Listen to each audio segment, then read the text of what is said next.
Alrighty. Well, I think we are now in business. Let me stop sharing that timer and come online here. Hello, and very happy to see you.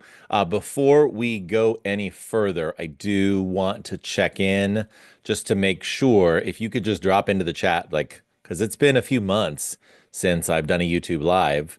So I just want to make sure that you are hearing me, you're hearing my voice, and that you're seeing me, and we're good to go. I think we are. Let me Okay, I hear myself. So, hey, do me a favor, go into the chat. If you are able to go into the chat, go ahead and go into the chat right now. And can you please just let me know who's here? Now, one of the things that's happened in the past, and I'm not sure if this is still going to be an issue, is that if you are logged in with your Heart District Google account, you may not be able to participate in the chat if you're logged in with Heart District. So, a couple different things. If you would like to participate in the YouTube live chat, you may need to log in with a personal Google account. And then, of course, if you are trying to ask a question live and you're like, Mr. Ippolito, the chat's not working for whatever reason, then please feel free to email me your questions as well, because I am actively checking email. So please, if the chat is not working, because I can monitor the chat on one screen, I can monitor my emails on my phone.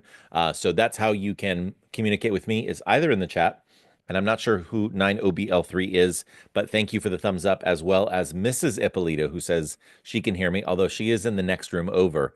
But I think she was also checking on the YouTube live. Okay, so I think our video and our audio are working properly. So I'm going to go ahead and formally say hello, good evening, and welcome to all the students who are watching. Thank you for joining us this evening. To parents and families who are watching, hello and good evening. This is the quarter one Mr. Ippolito's quarter one unit exam review YouTube live, where I'm going to take you through some resources that I think are important, answer some questions for you. I'm going to say hello to Senathu and hello to Riley in the chat and hello to Ava. Thank you for jumping in and joining us. And as I monitor the chat, I'll be giving additional shout outs. If you want to tell me who you are, I'd love to give you a shout out in the chat, or give you a shout out live. Additionally, I do have my daughter Libby Ippolito, who's off to the side here. She has graciously agreed to once again monitor the chat just to make sure that I don't miss any of your questions. Also, it's worth noting that the instructions that I did put in at the very top of the chat, where it says, I'm looking forward to our YouTube live exam review this evening. This is just a reminder for everyone to please keep your chat relevant to our exam review and school appropriate. Every so often, we have a student, or perhaps one of my former students, who is still subscribed to my YouTube channel. They kind of jump in and sometimes, try to just be funny and or disruptive. And of course, we can't have that, because the purpose of this is to help you learn, help you review and study for the exam that you're either taking tomorrow if you're in periods 4, 5, or 6, or you're taking on Friday if you are in period 2. So if at any time you have a question, please feel free to drop it in the chat. I am monitoring my emails live. Arena, for example, I'm not sure if you're watching, but Arena, I did just see your email. It was Edpuzzle related. But I am, like I said, I am checking both the chat and my emails live, just to be responsive to you. Tonight, before I go any further, let me go ahead and let me share my screen. I'm going to go ahead and share. Okay, so what you should be seeing now is Google Classroom. You'll notice it's for period 5. The only reason I chose period 5 is because you have your exam first tomorrow, because I believe it's a B5 day tomorrow. I am clicking on quarter 1 exam resources, and whether you're joining live or whether you're watching the recording after the fact, these are available for you in Google Classroom across all class periods. Quarter 1 exam resources includes this website right here, which I've shared with you previously. It has all the good stuff. I've had a number of students say, Mr. Ippolito, did you post the booklet? Yes, I posted it a couple of days ago, and it's right here in quarter 1 exam resources in this Google site that I created. This is like the one-stop shopping for all of the items, all of the things that you might need, review materials, etc. The big three that I wanted to share with you, I did put in Google Classroom, once again, zooming out just a little bit to show you, because we're only going to be together for an hour tonight, but you may be studying a little bit later this evening, or you might be studying tomorrow morning, or if you're in period two, you might be studying, all day, all day tomorrow and tomorrow evening. Quarter one exam resources is where you want to go for everything. The place where you want to go specifically and where I will be working this evening is this document right here called Ippolito Annotated Quarter One Final Exam Review Study Guide. So these are the notes that I previously shared yesterday. I had a sub in my classroom. Big thank you to Mr. Padilla for taking care of my B-Day classes yesterday.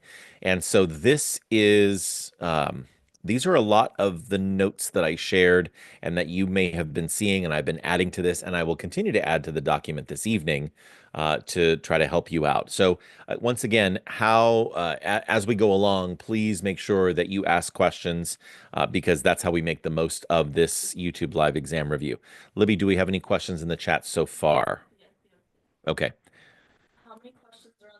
Uh-huh. Okay.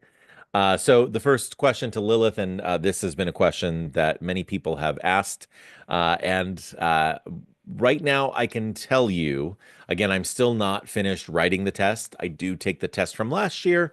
I take a look at it, decide which questions I think I like, and I keep those, and which questions that I want to modify, change, replace, because every test I write is slightly different each year. Right now, Lilith, I can tell you this because I am informative and I'm looking at my exam from last year. I can tell you that there were last year 30 multiple choice questions.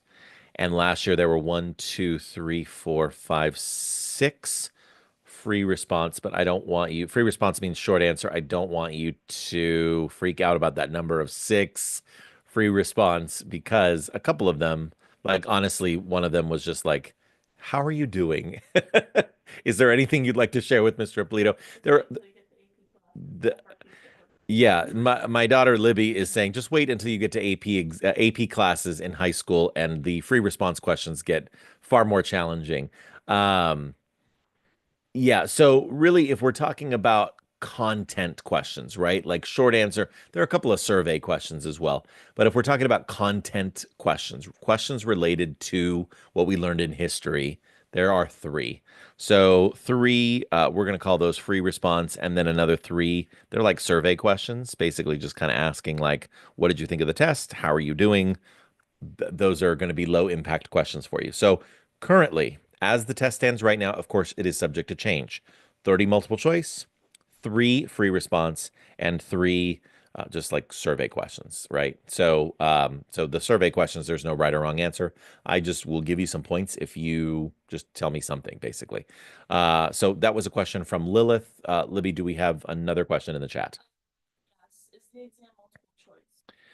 Yeah, as I mentioned previously, currently, as the test stands right now, and of course, I'm still working on it tonight. I'm going to have some dinner with my family after this review study session is over, and then I will be kind of going over tweaking and changing. And then I'm at school early tomorrow morning, just making some final changes. I really create this with great care, and part of what I do is I will create the test based on our conversations this evening. And I would love to hear from you, like, hey, Mr. Ippolito, I really hope you put this on the exam, or I'm really, so kind of based on our conversations, I will tweak and change the questions from last year so that it reflects, kind of the conversation that we've had and what we've learned throughout the quarter, and that includes this evening. So thank you for being here. And Libby, any more questions in the chat so far? Okay. I do have a question. Okay, so there's a question via email. It says, I am on YouTube Live and I can't use the chat, but I have a question. I'm confused about the second question and the first question. So I'm assuming to the person who just emailed me, why don't we go ahead and go in order? I'm going to go in order and tell you exactly what I feel like I can tell you without telling you too much, without just coming out and giving you the answers to the test, let you know where I'm coming from. So let's go ahead and start with question number one. What is the message of the core paragraph of the Declaration of Independence? Know the vocabulary, the key points, know what we were doing. That's the message, and why we were doing it, the purpose. when we declared independence from Great Britain. I'm going to go back to these resources right here because if you want to study for question number one, here it is right here. This is the core paragraph of the Declaration of Independence, one of the most important documents in American history. This is my annotated core paragraph right here. This is like the mission statement of the United States. This is what we stand for. This is what we believe in. We hold these truths to be self-evident. In other words, we believe the following things. This is Thomas Jefferson writing this. We believe the following things to be self-evident, obvious, easily visible, and knowable to all. In other words, King George III, we see these truths. You need to see these truths as well. Number one, that all men are created equal. Of course, this was a hugely controversial statement for the 1700s, right? Because there was slavery and people were held as property. There was basically human trafficking happening during this time, right? So the fact that Thomas Jefferson, who himself owned other humans, that he's saying all men are created equal, that's a pretty powerful statement and something that was used later by the anti-slavery movement to ultimately get rid of slavery later on in our history. We believe that they are endowed by their creator with certain unalienable rights. In other words, we believe that there are some rights that have been given to us at birth, right? He says by their creator, given to us by God, according to Thomas Jefferson. These are rights that you're born with, that we are born with, that cannot be taken away from us. That among these rights are life, liberty, and the pursuit of happiness, right? So he is saying that we are a free people as Americans, and this is what gives us the right to declare independence from Great Britain, to break away from this cycle of monarchy and of a class system that has existed in Europe for hundreds, if not thousands of years. This is a really, really bold statement that kind of reflects the Enlightenment sentiments at the time, but this is the first time that a country has been created on, under these principles. That to secure these rights, governments are instituted among men deriving their just powers from the consent of the governed. Consent of the governed almost certainly will appear on the exam. Like basically, if you're listening, if you look at the things that I talk about in class, if you look at the things that I've highlighted, the things that I've pointed out, the things that I've circled, those and these strategies work with other teachers as well. The things that teachers spend time on, the things that teachers get passionate about, are often the things that teachers are going to put on the exam because these are the things that we want to stick with you later in life, the things that we hope that you carry with you even beyond when our class is all done and you move on to high school and beyond. Um, that to secure these rights, governments are instituted among men. In other words, this is the reason why governments are created. Governments are created to protect our rights, and they derive their just powers from the consent of the governed. In other words, we as the people give the give the government permission to rule us. There is what's called a social contract. We will obey the laws. We will follow the laws. We will participate in government. We will vote. We will do the things that we need to do as good citizens. But you, government, you need to hold up your end of the contract, which means you get permission from us to rule. We will select our leaders. There's not going to be a monarchy where the king, the ruler, is just the only reason he's king is because his father was king and his grandfather was king before that. Our leaders are going to rule from the consent of the governed. We are going to give permission to our rulers to rule. And this is the fifth part, that whenever any form of government becomes destructive of these ends, in other words, whenever any government fails in its responsibility to protect our rights, it is the right of the people to alter or abolish it. In other words, we have the right either to change it, which this simply means, gosh, this is what's happening right now. And on November 5th, we have the right to alter the government. In other words, we have the right, if we are dissatisfied with our leaders, then we have the right to change the government by voting in new leaders or, to take that a step further, to create amendments to the Constitution. We as the people have the right to alter the government, or if that government is unalterable because the people living in the 13 American colonies at the time, they did not have a vote. They did not choose their members of parliament. They certainly didn't vote for a king. A king is not even electable, right? A king is hereditary. It's passed down from father to son in the old European system of monarchy.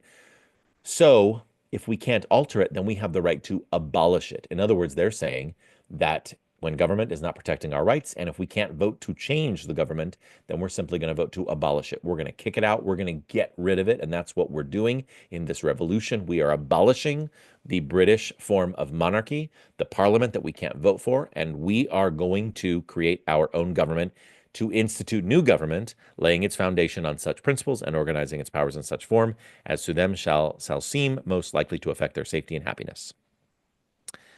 Uh, okay. Before I go much further, we're already at 7:15. This is, if you want to continue, because again, I could go on for several more minutes. But this is what question number one is all about, is understanding the Declaration of Independence. If you would like to learn more about this, then I literally made a video right here, which, hey, what's up? This is Mr. Oh, I don't need to hear myself talking. 16 more minutes, right? I'm going to continue to go on and talking about the Declaration of Independence, the core paragraph. So if you don't remember what we talked about previously on the core paragraph of the Declaration, just watch this video on the core paragraph. So that is question number one, is knowing all about the core paragraph of the Declaration of Independence. I'm going to move on. Number two, this is actually going to be a much simpler explanation. What was the takeaway from our discussion on order versus chaos? How do order and chaos apply to this time in our history? Back up your claim with evidence from what we've learned so far this year. Essentially, and I'm just going to read word for word what I put because this still applies. Essentially, for this, you need to know how our order versus chaos talk connects with the origins of our country. So we talked back in this slideshow right here, where we talked about yin and yang, and we talked about order and chaos, and we talked about mac and cheese, and we watched the Moana clip and all of that, right? Basically, order versus chaos means that we need a balance of both in our lives. And in the history of the United States, we have experienced times of order and times of chaos. When we were first 13 colonies under the rule of Great Britain for many, many, many, many years, we experienced order. We experienced the order and structure of the British monarchy, of the British way of life. And for the most part, we were fine with it until we weren't, until after the French and Indian War. And the French and Indian War was very expensive because we were basically costing Britain a lot of money. The 13 colonies cost a lot to protect because we were getting in trouble with French. We were getting in trouble with the Native Americans. We were crossing over the Appalachian Mountains and kind of, getting into it. We were troublesome. And so we cost money. And so finally, Britain decided that they were going to charge taxes on us. And then we didn't like those taxes. And so we started getting increasingly restless and we started generating some chaos, right? We generated the chaos of the Boston Tea Party. And then there was the chaos of the Boston Massacre. And finally, there's going to be, and of course, there's other stuff along the way. And finally, there's the chaos of the American Revolution. War is one of the ultimate forms of chaos within human history, right? So there is the order of the monarchy of Great Britain, and then the American Revolution is chaos. And there's still some chaos in the Articles of Confederation. It's a little bit more structured. We have a little bit more structure of a government under the Articles of Confederation, but it's still kind of loosey-goosey because under the Articles of Confederation, most of the power was with the states, right? There was no really strong national government. Under the Articles of Confederation, there is no president of the United States. There is no Supreme Court. There's no federal court system. There's only a legislature. The legislature can't do a whole lot. The legislature cannot require taxes to be collected. The legislature, it's very limited. So it's still kind of chaotic under the Articles of Confederation. Finally, in 1787, when there is a big act of chaos, right? The thing that set, do you remember the event, the rebellion, the name of the rebellion that caused us to finally go, you know what, we need something else other than the Articles of Confederation? I know it's been a few years. Shays Rebellion. Very good. Yes, yes. Libby she still remembers it. Shays Rebellion was finally the act of chaos where the American people were like, oh my goodness, this country is going to fall apart. This country that we fought for, that tens of thousands of Americans died for, the independence of this country, and this country is going to fall apart unless we have greater order and greater structure. And so that's what sends those delegates from each one, well, 12 of the 13 colonies. I think Rhode Island or North Carolina decided that they didn't want to be around for it. But 12 of the 13 colonies sent representatives to the Constitutional Convention in Philadelphia in the summer of 1787. And they decide, you know what, we need more order. There's been too much chaos. Shays Rebellion was a ton of chaos. So we need to bring it back to order, which was the whole point of the Constitutional Convention, was to create a more ordered system of government, which we got. And we got it in the form of the Constitution, which had way more order and structure than the Articles of Confederation. But then you're going to learn this in a couple of weeks.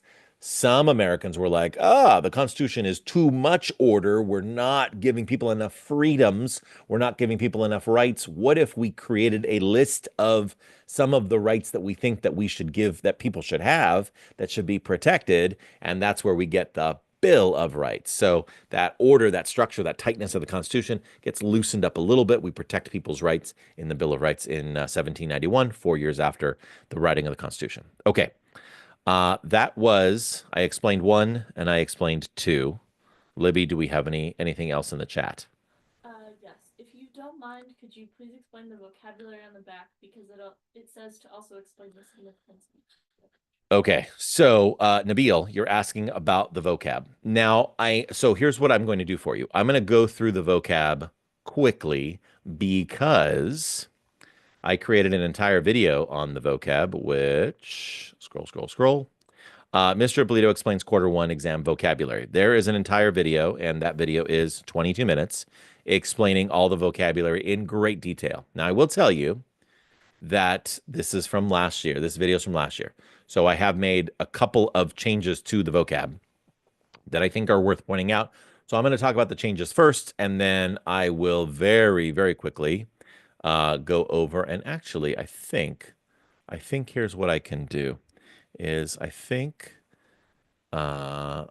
going to try to pull up this document, quarter 1 vocabulary.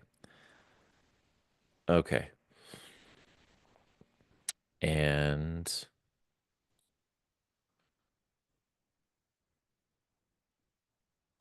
okay, I don't want to spend too much time because I want to make sure 2023.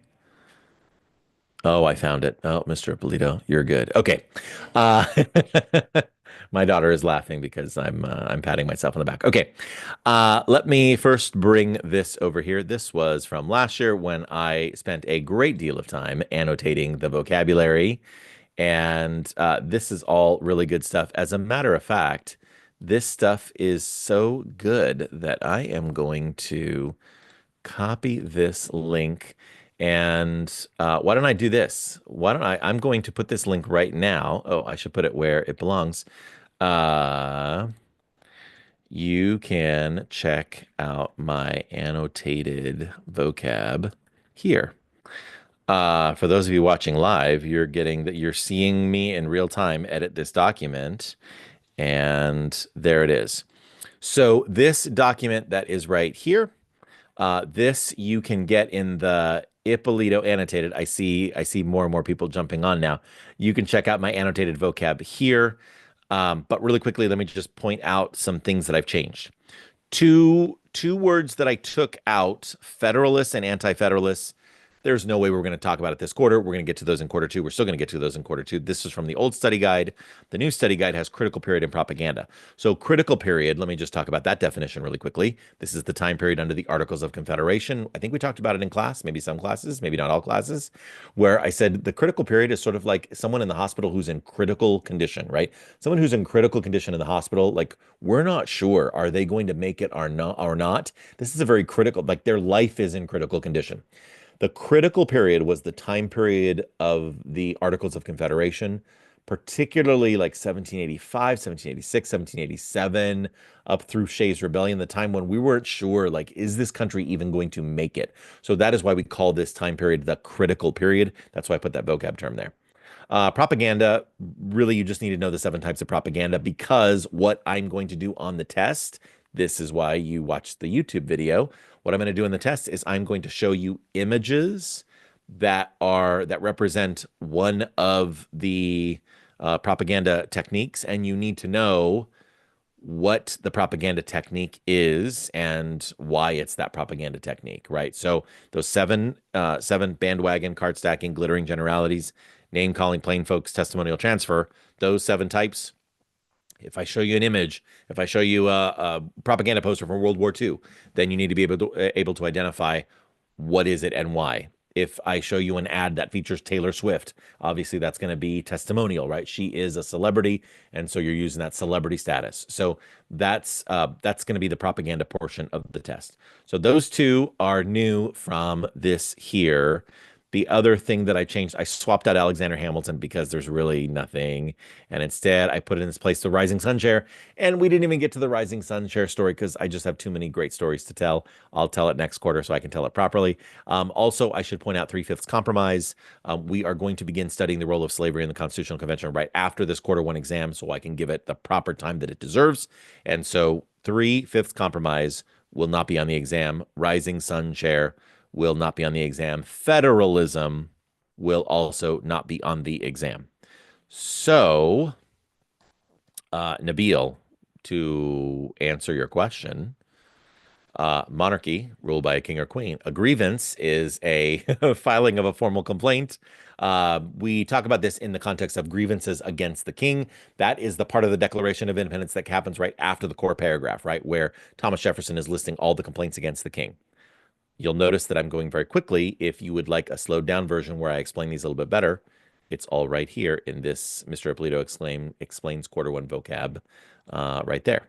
Going back here, consent of the governed, just talked about that when we talked about the Declaration of Independence. Same with unalienable rights, rights that cannot be taken away from you. Direct democracy, this is a system where a system of government where the citizens make the laws. Technically, we are not, we call ourselves a democracy and we do practice democratic principles, democratic with a small d. I'm not talking about the Democratic Party right now, but we do practice forms of democracy. We vote.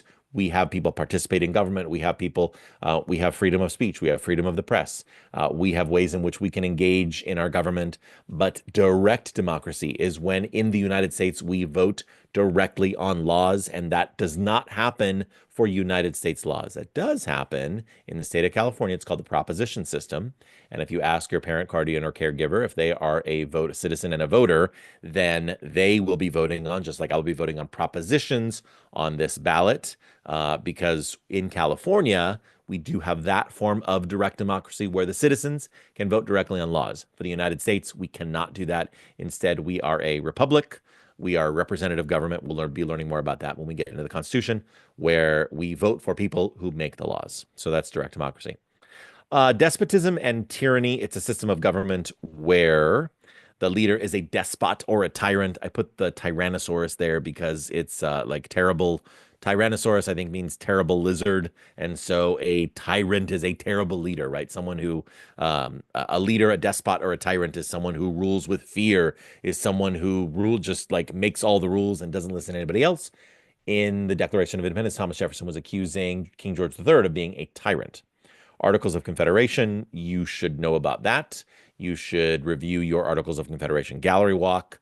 It had some strengths, however, it was mostly weak. And we can go over Articles of Confederation in full if you want to go over that.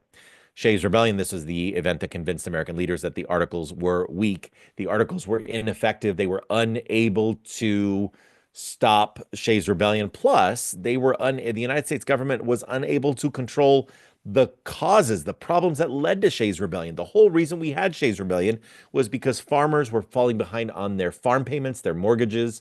We talked about this in class. They were falling behind, they were falling into debt, and they were angry. And so their farms were being foreclosed on. They were going to bankruptcy court. They were out of money, but they were out of money because the United States government could not pay. Many of these farmers were former soldiers. They were veterans. They deserved their war payments for being soldiers in the war. But the United States government didn't have any money because they didn't have any power to tax.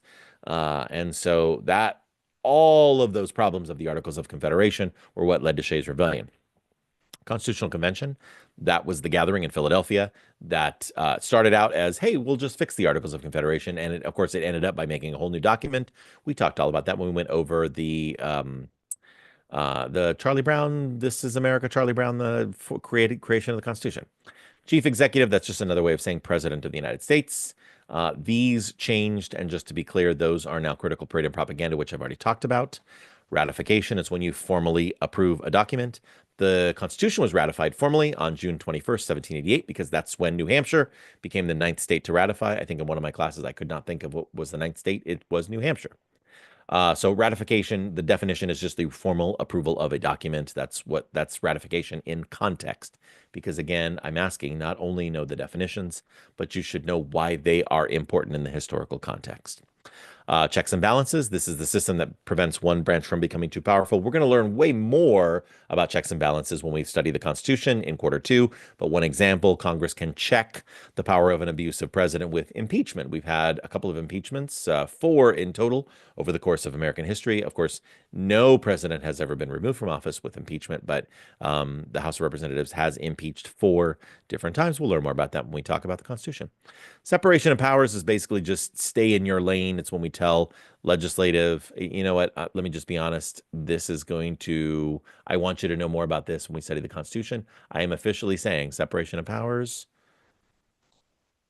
I am officially calling it separation of powers. Let's do this officially. Will not be on the quarter 1 exam. Not putting that out. Checks and balances might appear. Separation of powers will not appear. Let's keep going. We're moving here. Virginia plan and the New Jersey plan. This is the large state plan and the small state plan. We talked about this when we talked about Charlie Brown. We talked about the Constitutional Convention, and the Great Compromise. So the Great Compromise is the large states wanted representation in Congress to be based on population, like Virginia. The small state plan was representation in Congress should be apportioned equally to each state. So whether you're large or small, everybody gets represented equally in Congress. That was the small state plan or the New Jersey plan. The Great Compromise, which is down here, that was how we combined the New Jersey plan and the Virginia plans together.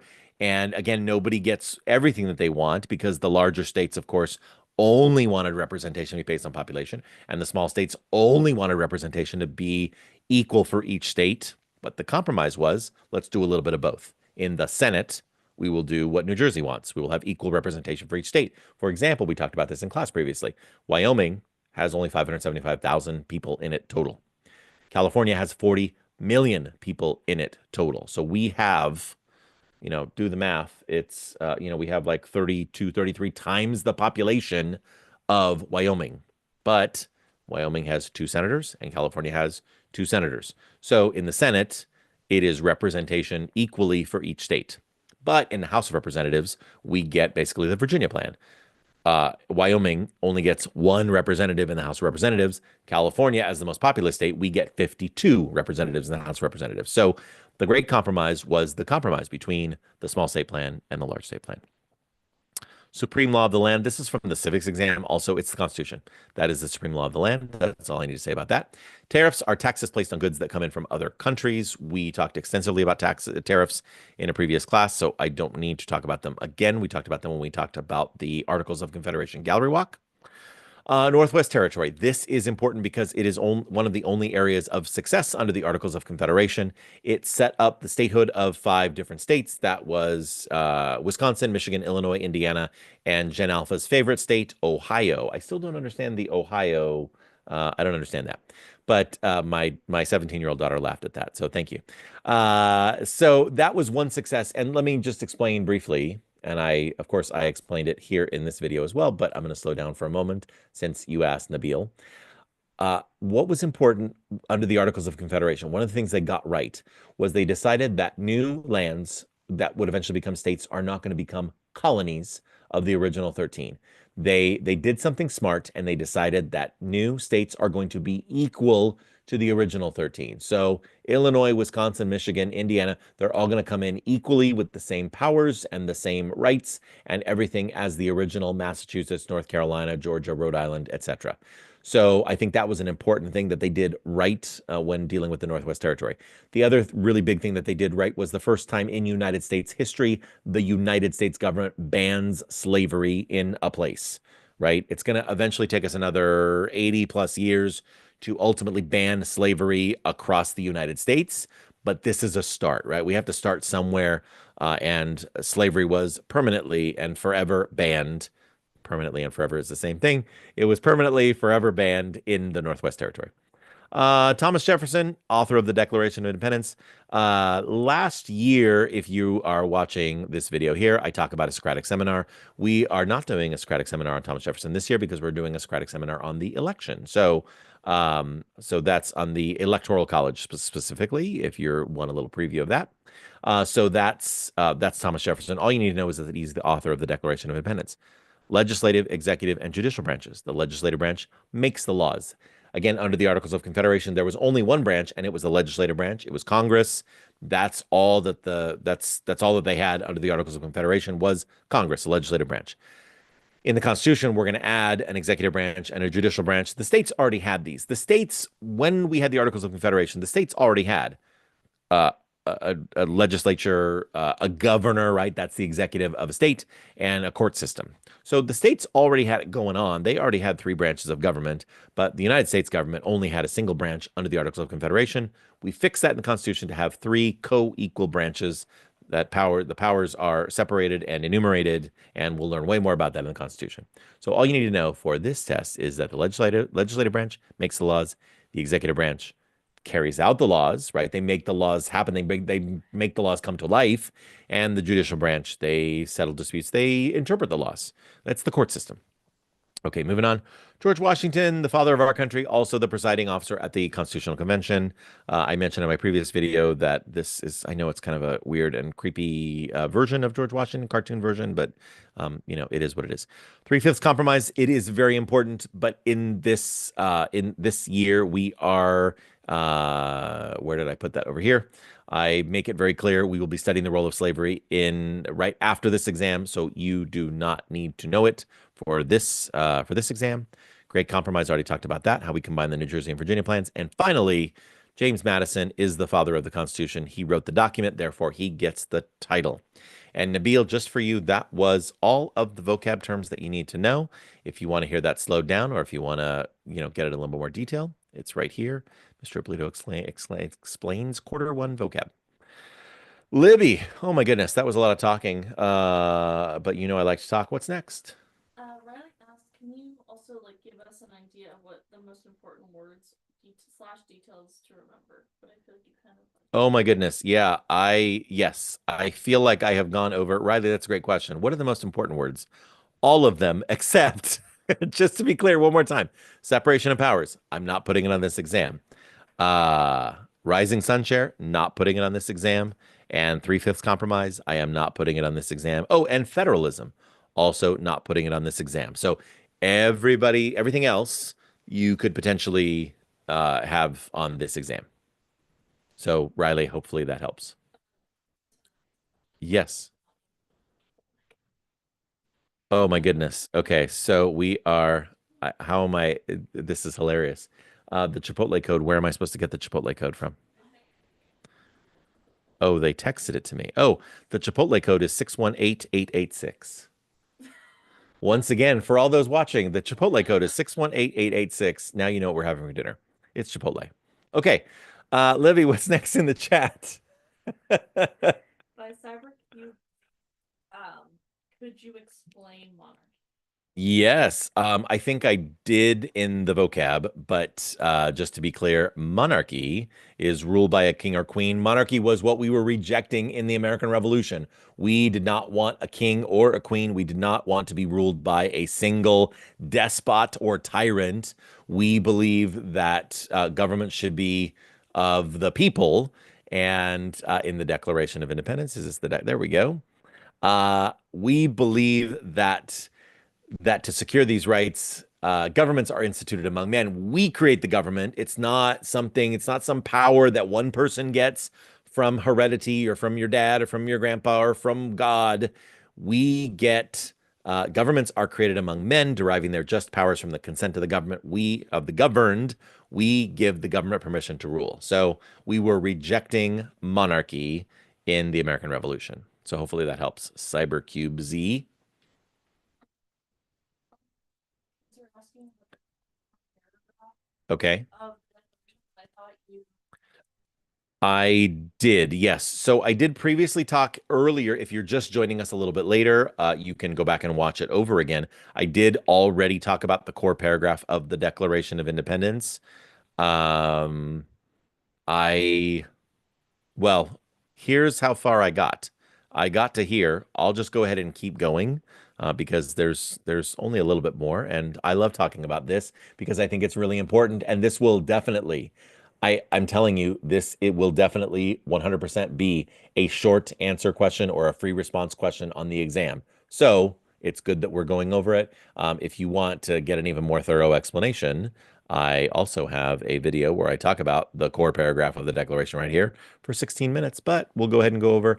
Um, Continuing, prudence indeed will dictate that governments long established should not be changed for light and transient causes. In other words, we should not have a revolution just as a hissy fit, right? We shouldn't just say, "Oh, we're not getting our way. We don't like, and we're going to have a violent revolution."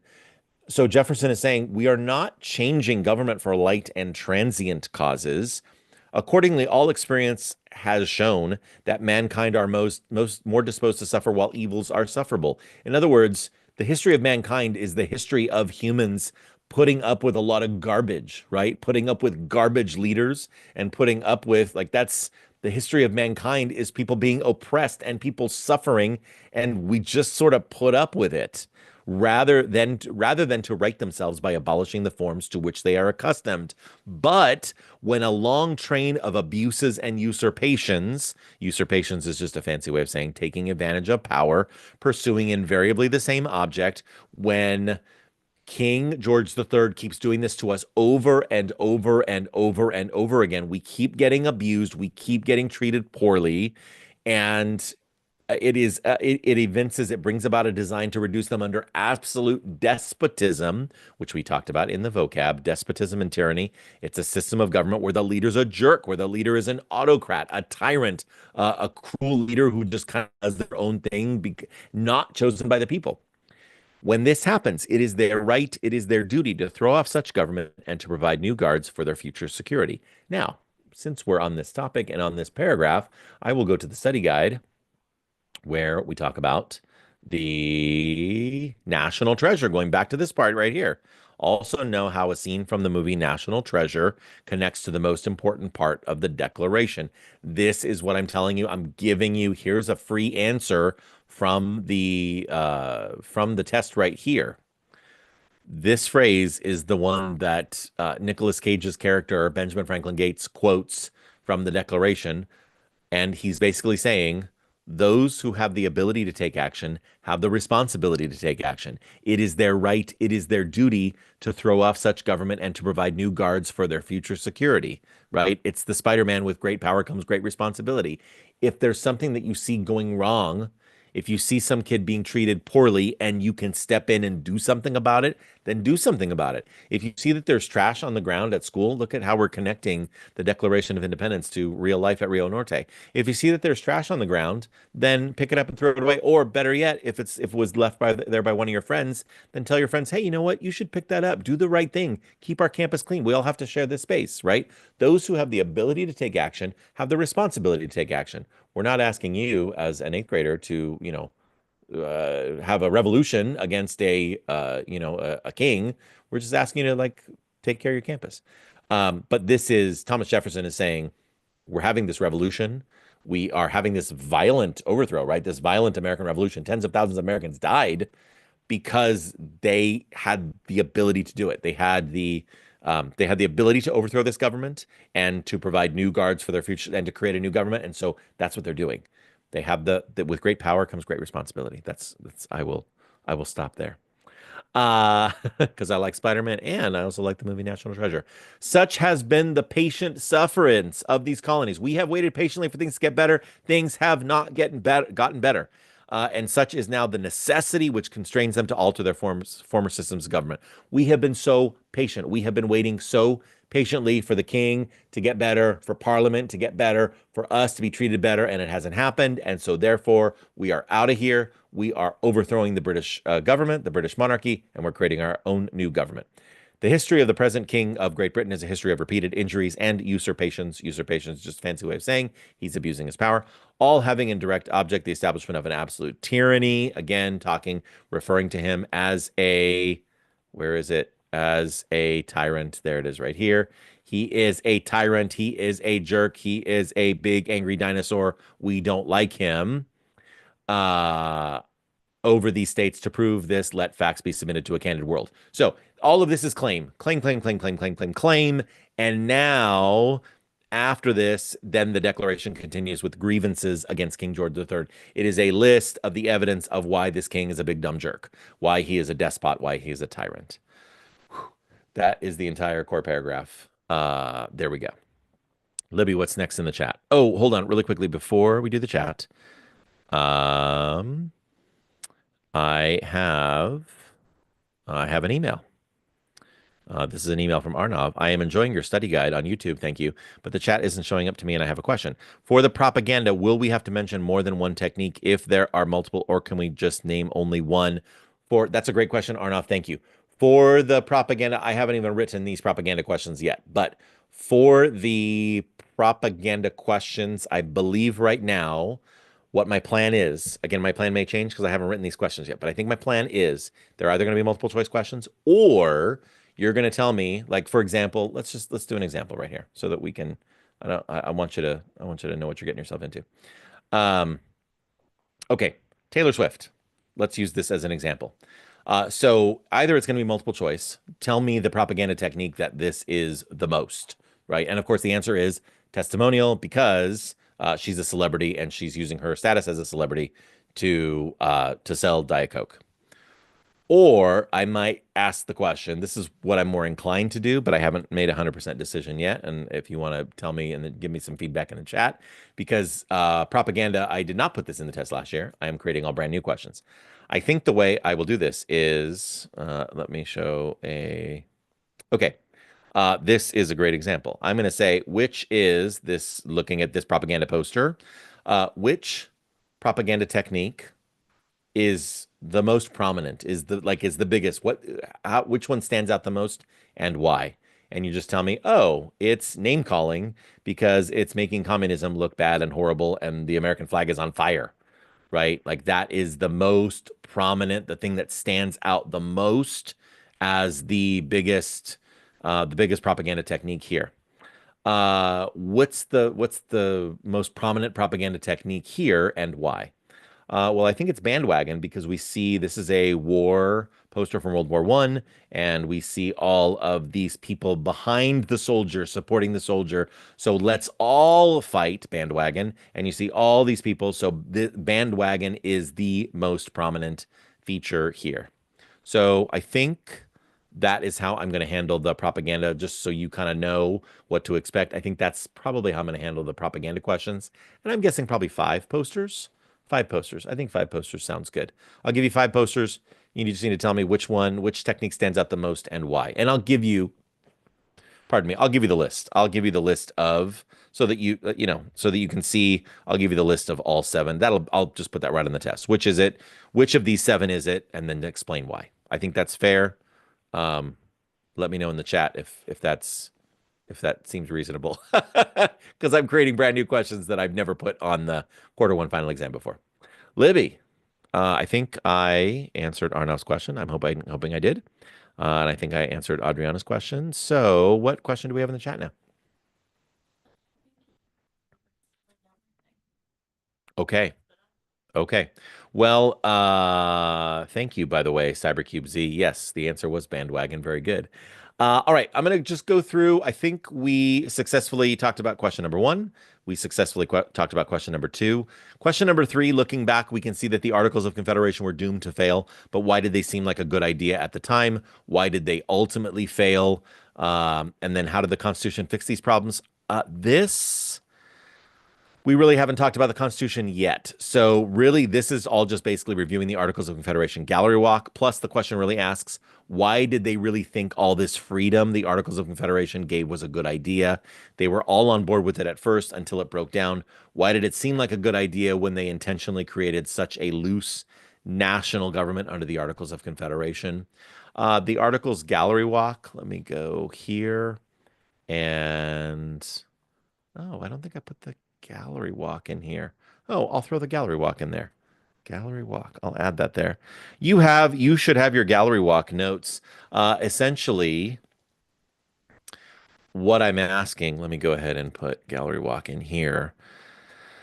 Uh, and blue. If I can find them, if they're coming up easily, blue cards. Oh, it's Articles of Confederation blue cards. That's what I need to be searching for. There we go. Okay, let's throw these in here. So, really, what I want you to know is, oh, this is funny. These are annotations that have been made by Mrs. O in my period four class. Oh, that's so nice. I love it. Articles of Confederation blue cards. This goes along with the Articles of Confederation activity. Um, I want you to know, obviously, I want you to know the strengths and weaknesses, but I also want you to know, like, why did it seem like a good idea? And really, here's part of it. Maybe I'm giving away an answer, but I'm also just grateful that you're watching this video. So I'm going to give away a little bit for you. If you think about it, the American people, the 13 colonies, they had been under the rule of Great Britain. They had been under such tight order, right? They had been under such tight control for so long. And I feel like when they finally got a chance to create their own government, they were worried about creating too much order with this new government. And so I think part of the reason why they made it so loosey-goosey, to use an expression, part of the reason why they didn't want taxation, they didn't really want to enforce taxation was because they were sick of the taxation under King George III, right? Part of the reason why they wanted such a loose government structure, they didn't want an executive leader, it was because they were coming out of a monarchy. They had a king. So they didn't want a really strong central government. They didn't want a president. At least they didn't think that they needed it at the time. They thought, you know what? Let's give more power to the states. This will be fine. This won't be a problem. Let's not, we don't need, we didn't like the British court system. We didn't like the British king. So let's just not have that at the national level. Let's not have an executive branch of the United States. Let's not have a judicial branch of the United States. We'll just leave it to the states. It'll be fine. What could possibly go wrong? Um, let's make it really hard to pass laws because we didn't like the laws that Parliament was passing.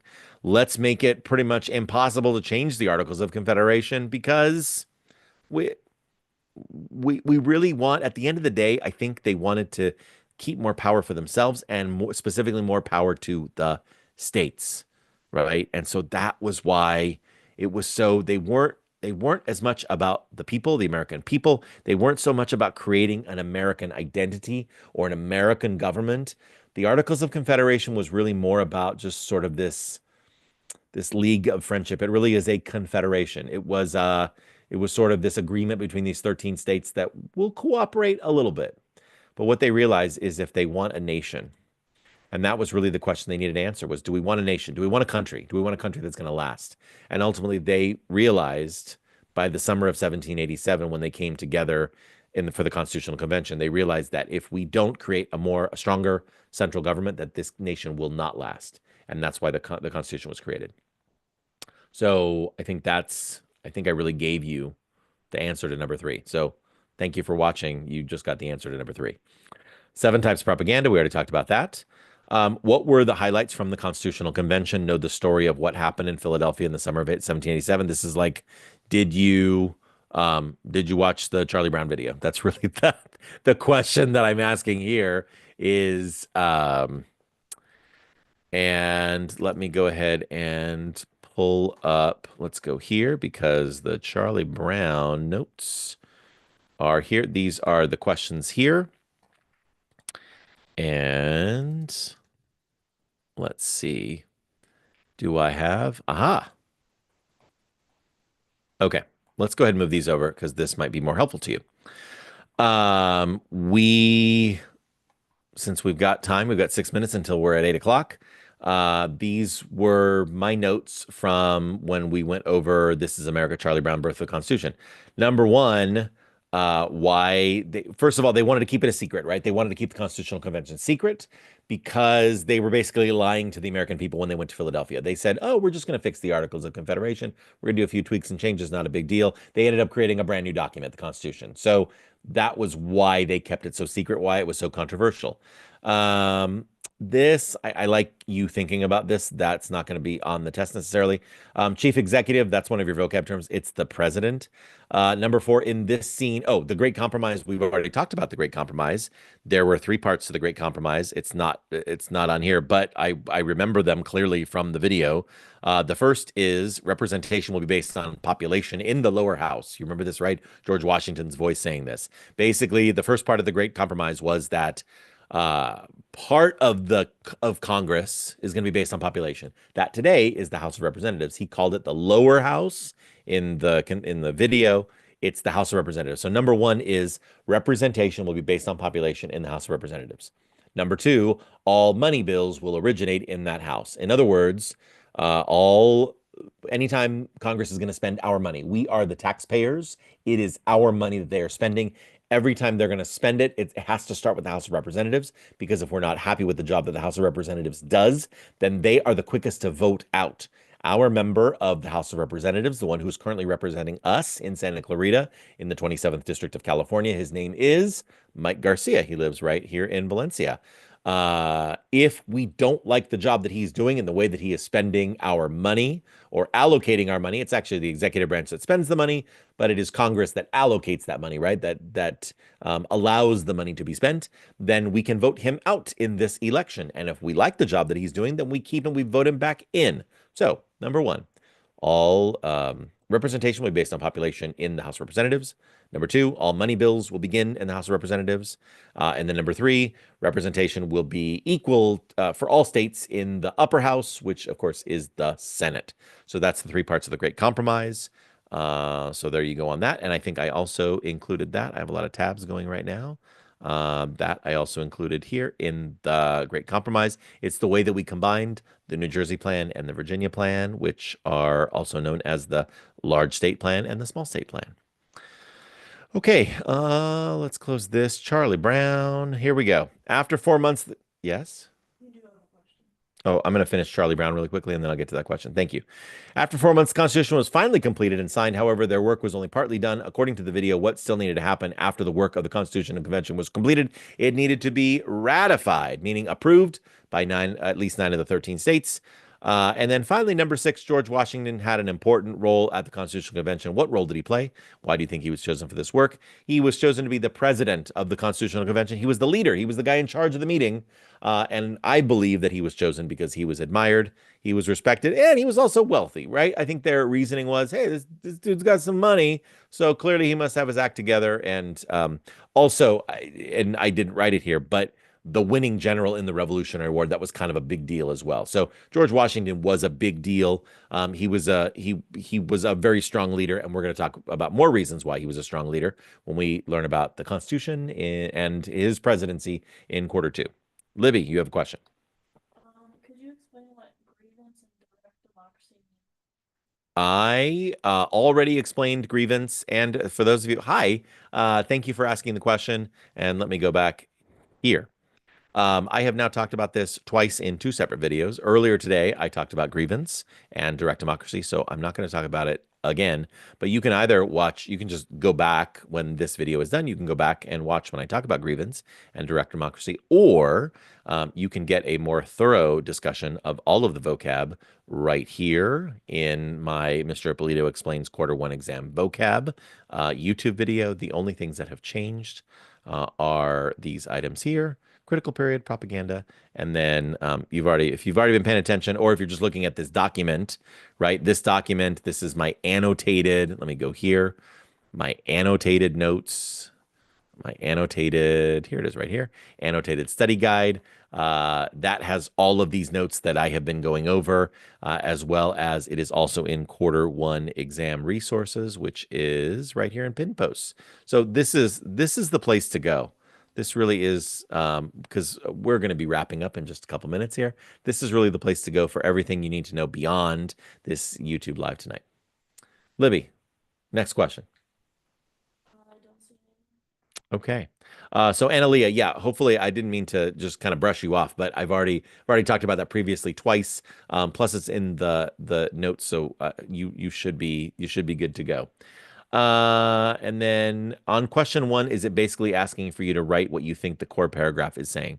For question one, Max 007, let's go to the study guide. I have too many tabs open. Here it is. What is the message of the core paragraph? So yeah, I want you to tell me, like, give me a summary of what all of this is in your own words. Tell me what you think is the summary of the core paragraph of the Declaration of Independence. Yes, I spent a good, what did I spend? Like 15 minutes going over the core paragraph. And also, if you're like, I want to learn more, Mr. Ippolito, tell me more. Then I also go over that, and you can watch this annotating the core paragraph where I spend 16 minutes talking about it. So, yeah, to answer your question, Max, uh, yes. What do you think? You're going to make a claim about what you think, like what was going on, what were we doing, and why were we doing it? And then I would love for you to explain to me what the national treasure connection is, which I've already talked about previously. And if you're like, wait, Mr. Polito, what was that part in the movie again? You click right there, and there is the part in the movie right there where he talks about this is the most important thing. But we already talked about that previously earlier in this video. Okay, Libby, it is now 8:01. So to everybody who was watching, thank you so much. I know there are a lot of resources, a lot of things. Uh, Oh, CyberCube Z. So a CER, claim evidence reasoning. Yes. CyberCube Z. If you tell me who you are, I would love to give you a sore buck for that because that was awesome. Thank you, CyberCube Z. I'll give you, gosh, CyberCube Z. Tell me who you are. I'll give you 5 sore bucks for that because that's pretty incredible. Well done. Okay, so I believe you have everything you need to be successful. If you need to, watch this video over again. Or if you need to, once again, you go to Google Classroom, and on all of our classes, you go to quarter one exam resources. There's that website that I've been showing you all night long. There is this link to this video right here, as well as Ippolito annotated notes where all of the notes that I've been going over, the study guide, as well as the changes, right? The vocab notes, because some of these are different than the video that I created last year, as well as won't be on the exam, won't be on the exam, won't be. All right. To those of you who have stuck around, thank you so much. I appreciate you. Good luck studying for the exam. And you'll get, I usually give like 5 more minutes before we begin the exam at the beginning of class. And then you'll jump right in, and it'll be a good time. All right.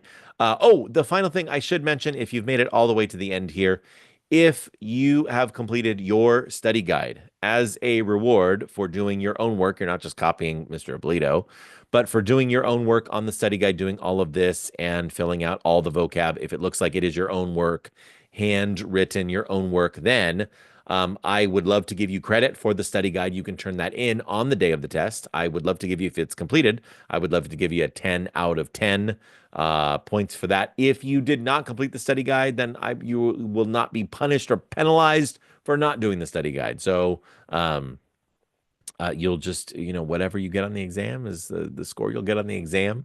Once again, there are no retakes. It is the end of the quarter. Literally, my period 2 class is taking it on the last day of the quarter. So, but yeah, please, if you are completing the study guide, please turn it in. It can help your grade. It cannot hurt your grade. All right, that's it. And thank you so much. Thank you, CyberCube Z Senathu. Thank you. I'm going to go ahead, Senathu, and I'm going to drop those sore bucks in for you right now. And thanks to everybody. And I look forward to seeing you either tomorrow or Friday in class. And thanks so much. Have a good evening and good luck studying. Take care. Bye-bye.